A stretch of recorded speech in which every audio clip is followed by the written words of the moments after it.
for your mind, two time for your soul. It's your man Shizzle. With his fucked up ass glasses again. Alright? But in all fairness, once again, I know a lot of y'all sit here. This is my Instagram. This is my personal spot to do whatever. And in this century, this is where you do your shit at. Alright? But in all fairness, let me show y'all what I say about Chris when it comes down to interviews and my opinion of him in real life. Not the motherfucking hip-hop like that y'all niggas see me talking shit. Let me show y'all motherfuckers what I say about him when nobody's looking. If you wasn't there when I said it, you wouldn't even know I said this shit. So I think that I need to bring it to y'all live and direct. You know, this is an interview I just did a couple of days ago. Alright? And when I do interviews, this is how I speak about Chris, my partner, my man, all that shit. Although y'all hear me say all this shit, this is my personal fucking Instagram. But in public, here's what I say about him. And before he go ahead and go do verses with Kane on the 17th of this month, I was calling that out for like 6 months to a year before that even happened. So I'm just putting that out there so that nobody says, well, once we get to the Chris situation with the Kane thing, we hear you fest. No, they didn't even ask me.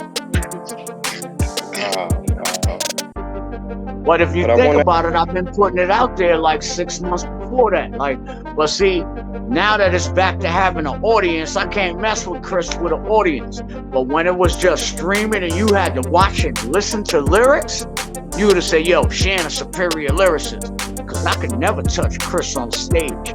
Not many rappers in this industry can touch Chris when it comes to stage. So I felt, yo, that'll give me like an even playing field. But when they start bringing back audiences and whatnot, he gotta go against Kane, because only him and Kane could even touch each other. So that's gonna be a good one to watch on that level. Because they shouldn't even be battling on verses, but it is what it is. You know what I mean? Yeah, most definitely. I definitely look forward to that. So my next question is, do you feel like when KRS and Boogie Down Productions, when they responded to the bridge, did you feel like they had a legitimate reason for responding, or do you feel like they was just trying to get their name up? Legitimate reason or not, what people don't understand is that was the game of hip-hop back then. If somebody didn't like what you said, it was a gladiator, verbal gladiator sport. It wasn't about homie says something about me, I'm gonna go punch him in the face.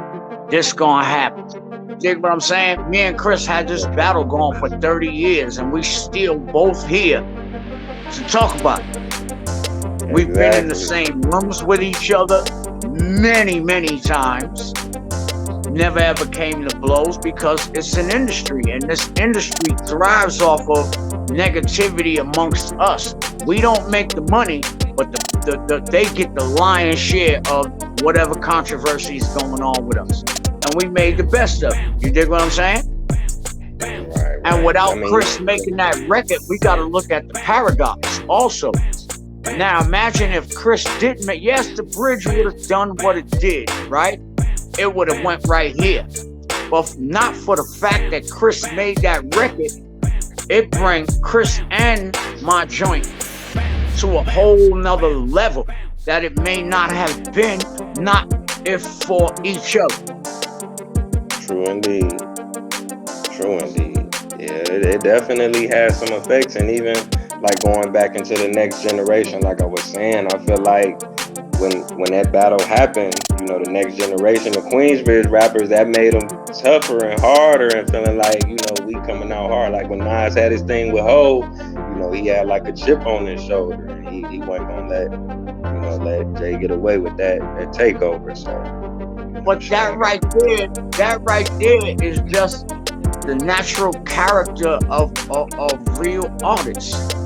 If that fire's in your soul, you ain't gotta worry about, maybe you might not hit them this time, but then hopefully they'll make one back to you. So now you get the chance to come back and why I never responded to Chris's record is because back then you needed a producer. A lot of y'all producing y'all stuff right in your bedroom, right at your laptop table.